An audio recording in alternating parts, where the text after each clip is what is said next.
Bukan soal siapa yang menang, siapa yang kalah, tapi fenomena terjadinya kartel politik di dalam pemilihan atau pengajuan calon presiden dan wakil presiden. Ternyata kartel politik seperti bekerja, yaitu semua partai politik diborong oleh satu gelombang besar, satu kekuatan besar, agar kemudian hanya menyisakan satu penantang saja.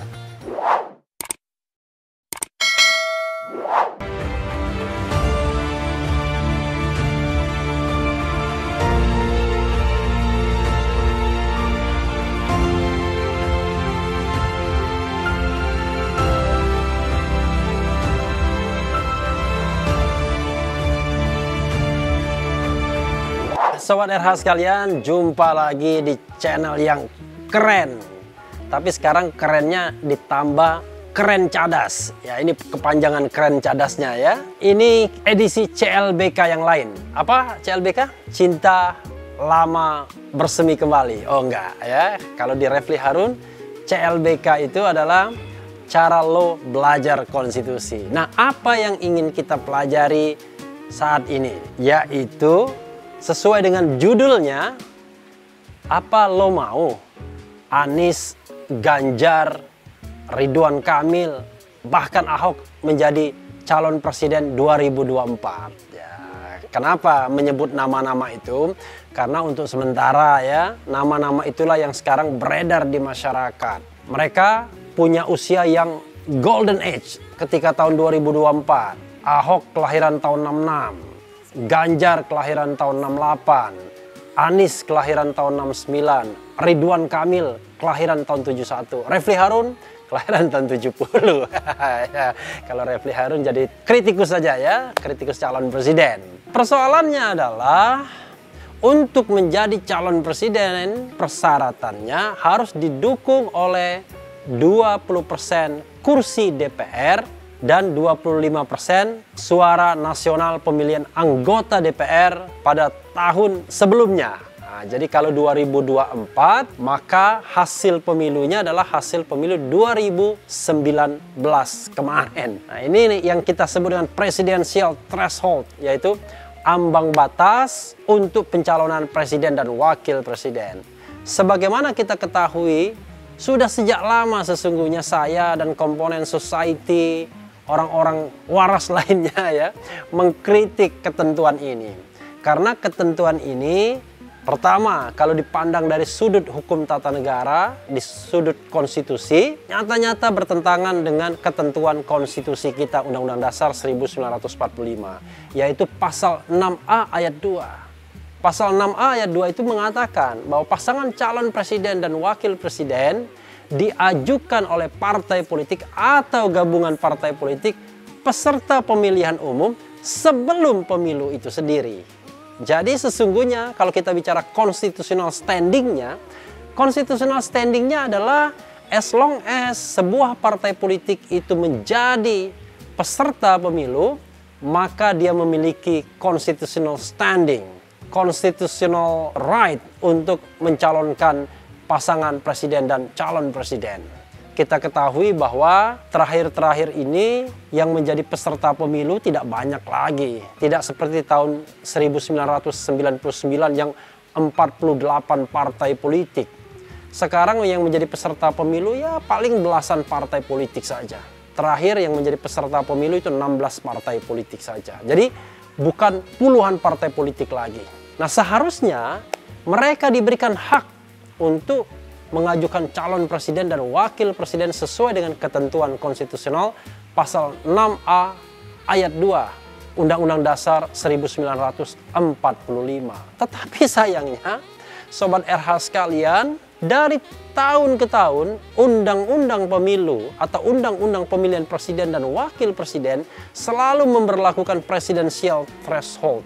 Pada tahun 2004 presidensial thresholdnya adalah 15% kursi DPR dan 20% suara nasional pemilihan anggota DPR.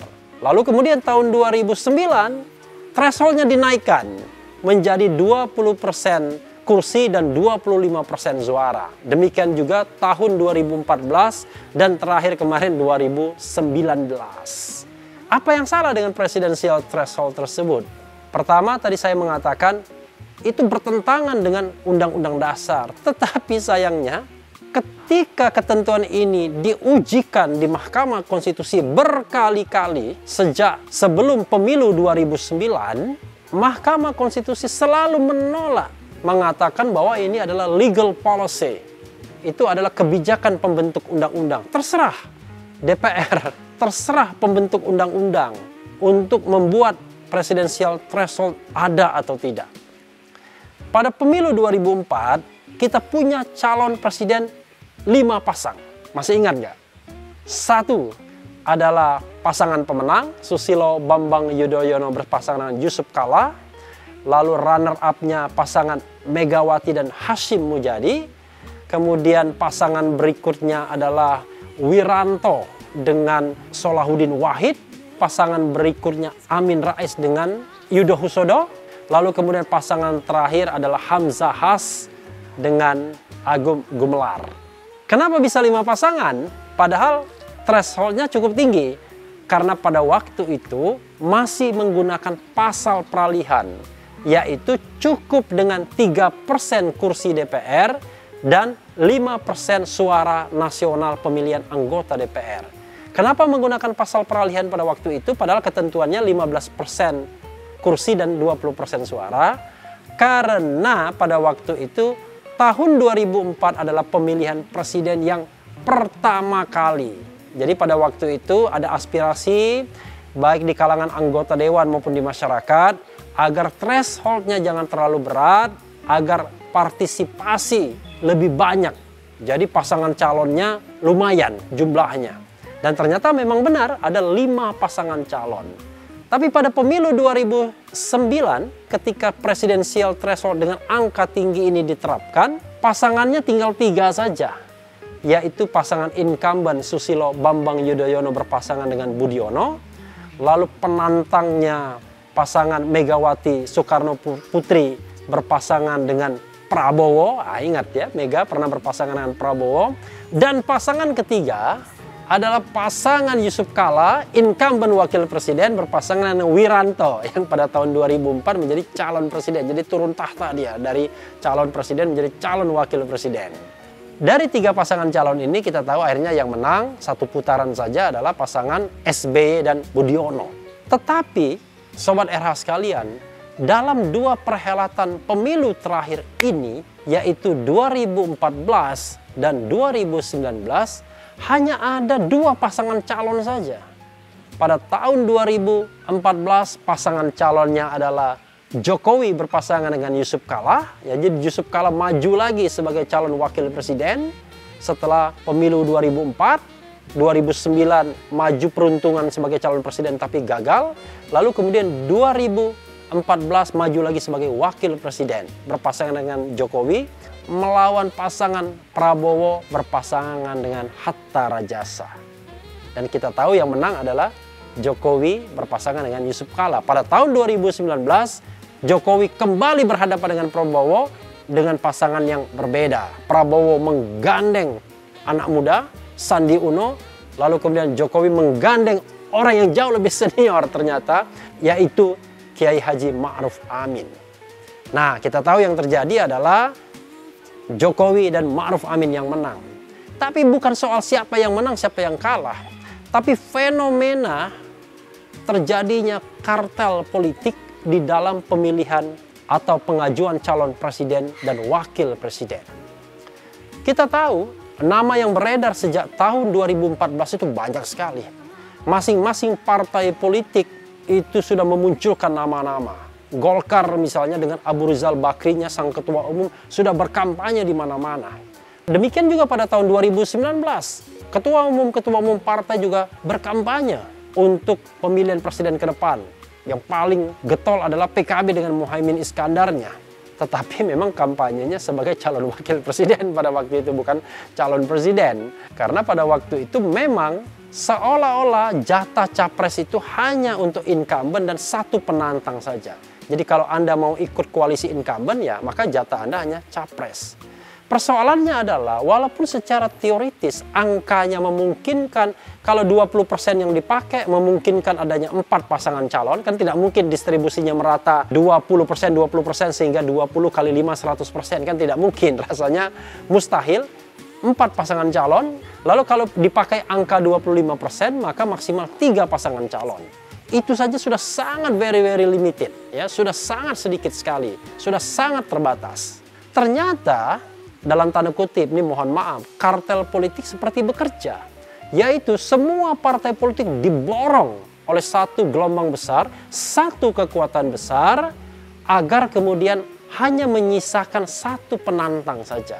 Makanya tidak heran, dari 10 partai politik yang berhak untuk mengajukan calon presiden dan calon wakil presiden, 6 diantaranya bergabung dalam kubu yang sama, yaitu 1 PDIP, 2 Golkar, 3 Nasdem, 4 P3, 5 PKB, dan 6 Hanura. Dengan koalisi 6 partai politik ini, maka 4 partai yang tersisa tidak mungkin lagi mengajukan 2 pasangan calon. Hanya mungkin 1 pasangan calon saja. Jadi Partai Demokrat kembali bingung pada waktu itu karena menggadang-gadang Agus Yudhoyono sebagai calon presiden mereka. Tetapi karena tidak bisa berkoalisi dengan partai lain waktu itu, maka akhirnya mereka terombang-ambing. Kenapa? Karena Gerindra, PKS, dan PAN kemudian menyatu untuk mengusung kembali Prabowo Subianto, dan kali ini berpasangan dengan orang dalam Gerindra juga, yaitu Sandi Uno yang mundur sebagai wakil gubernur DKI untuk menjadi calon wakil presiden. Coba bayangkan, kalau 2024 nanti akan ada 2 calon lagi, dan jangan-jangan calonnya itu lagi, waduh, demokrasi kita stuck, mentok. Memang Presiden Jokowi tidak akan lagi mencalonkan diri karena sudah ada pembatasan konstitusional, yaitu hanya 2 kali masa jabatan.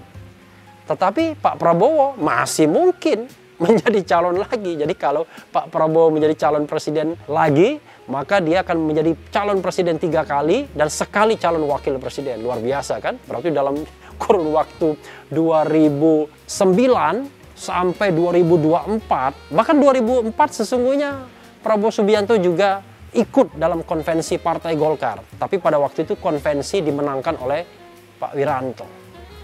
Bisa dibayangkan bibit-bibit yang saya sebutkan tadi kira-kira akan dapat kereta atau tidak? Apakah kemudian Ahok bisa dapat kereta? Apakah Ganjar bisa dapat kereta? Apakah Anies bisa dapat apa enggak? Demikian juga Ridwan Kamil. Itu baru menyebut 4 nama. Bagaimana dengan nama-nama lainnya? Misalnya AHY yang tentu 4 tahun atau 5 tahun ke depan akan lebih matang. Bagaimana juga dengan Hovifah Indar Parawansa yang sekarang menjadi gubernur Jawa Timur? Jangan lupa, Jawa Tengah, Jawa Barat, Jawa Timur adalah daerah-daerah lumbung suara. Jadi siapapun yang punya akar di sana, dia akan memiliki pengaruh yang besar. Apalagi kemudian Hovifah adalah perempuan dan kemudian juga kader Nahdlatul Ulama, organisasi yang besar di Republik Indonesia ini.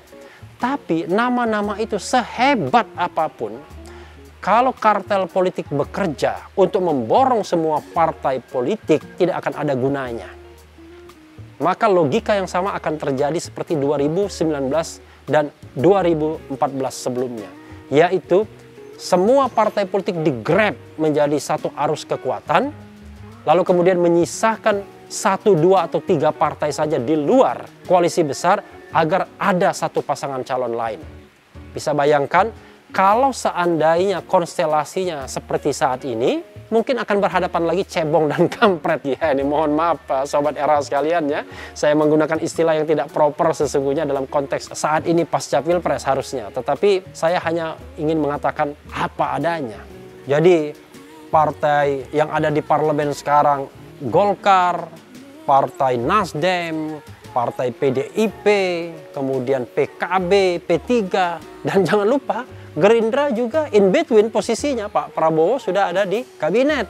Walaupun kader-kader Gerindra masih sering mengkritik pemerintahan. Jadi yang di luar kekuasaan pemerintahan sekarang hanya ada Partai Demokrat, Partai PAN, dan PKS. Hanya 3 partai politik saja.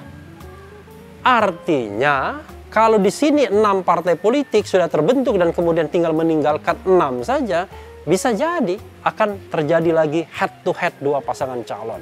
Kalau cuma ada 2 pasangan calon, jangan harap kita bisa melihat bibit-bibit pemimpin yang jauh lebih banyak, lebih variatif, mewakili gelombang muda, mewakili generasi baru untuk berkompetisi di dalam pemilihan presiden 2024. Itulah sebabnya Sobat RH sekalian, karena perkara ini sudah berkali-kali diajukan ke Mahkamah Konstitusi dan Mahkamah Konstitusi selalu menolak, walaupun saya juga aneh, mengapa Mahkamah Konstitusi menolak?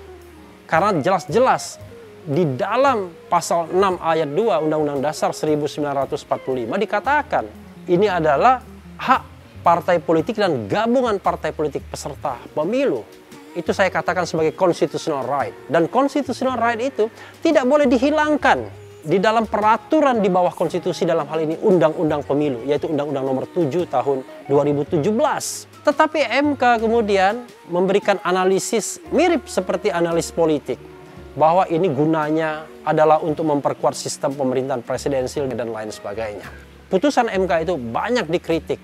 Terlebih, Sobat RH sekalian, dasar untuk memberlakukan presidensial threshold itu adalah pemilu 5 tahun sebelumnya. Yang saya katakan sudah sangat tidak relevan lagi. Yang masyarakat katakan, ahli katakan sudah sangat tidak relevan lagi. Bahkan nyata-nyata pelanggaran konstitusi karena menghilangkan secara nyata dan secara jelas hak partai politik baru untuk mengusung calon presiden dan wakil presiden. Kita tahu bahwa pada pemilu atau Pilpres 2019 ada 4 partai politik baru, yaitu 1 Perindo, 2 PSI, 3 Partai Berkarya, dan 4 Partai Garuda. 4 partai ini tidak bisa mengusung calon presiden dan calon wakil presiden. Kenapa? Karena mereka belum punya kursi dan suara pada pemilu 2014 yang dijadikan basis untuk pencalonan presiden dan wakil presiden 2019 kemarin. Nyata-nyata ini bertentangan dengan konstitusi sesungguhnya karena menghilangkan constitutional right peserta pemilu. Tetapi rupanya MK tidak terlalu peduli. Karena itulah Sobat RH sekalian, kembali pada pertanyaan pertama tadi. Anda menginginkan nggak calon-calon bibit pemimpin ini menjadi calon presiden? Pendukung Anies, pendukung Ahok, pendukung Ganjar, pendukung Ridwan Kamil, siapa lagi kita bisa sebut, Hovifah dan lain sebagainya, agar mereka bisa menjadi calon-calon presiden 2024. Sehingga kompetisi politik akan berjalan secara meriah, fair, dipenuhi dengan anak-anak muda dengan usia golden age, kira-kira 50-an, sama seperti usia Refli Harun. Ya. Itu mereka bisa berdebat dengan ilmu pengetahuan masing-masing, dan kemudian ajang Pilpres betul-betul menjadi ajang memilih calon-calon pemimpin yang jauh lebih berkualitas dibandingkan pemilihan presiden sebelumnya. Karena itu, walaupun masih COVID-19, tidak ada salahnya saya wanti-wanti agar perkara ini tetap kita usung, agar DPR memperhatikan ini, dan mumpung masih belum ada konsolidasi politik ke depan.